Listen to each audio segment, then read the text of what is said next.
Shiko, ka një shprehje në Tiranën tonë, sa mendohen të mençurit, budallet zgjidhin problemin.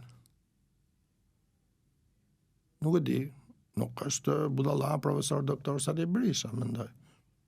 As avokat Lapaj, por janë të dy organizatë Soros. Ky është handicap. Dhe këto i bie që janë në vartësinë e kryeministrit Edi Rama, se ai është i shefi dhe shefi i Alex George Soros.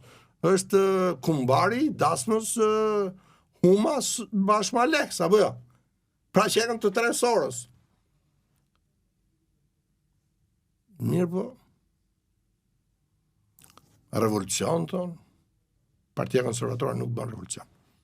Por ruhet. Se është ftohtë shacar, prandaj kam këtë veshje.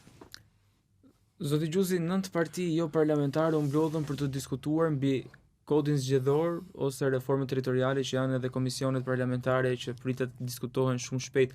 Por nga ana tjetër zoti Berisha tha që do të heqim dorë nga çdo negociat, qoftë këto edhe për reformat me kryeministrin Edi Rama. Po bëni diversion ju, duke qenë se jeni ju nismëtari këtyre partive?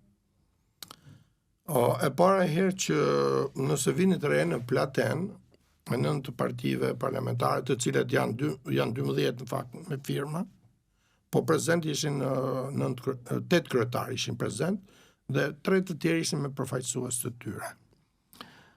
Ne si konservator kemi një devizë, një doktrinën konservatore. Çfarë doktrine ka paraqitur në 35 vite sot Partia Demokratike? Pikpyetje.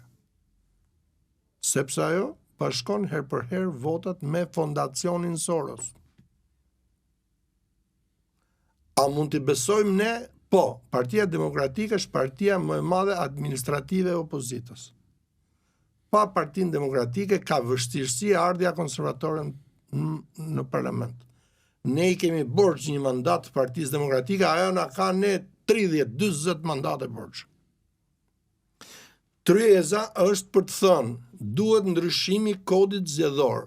1. Rikthimi i koalicioneve parazgjedhore. 2.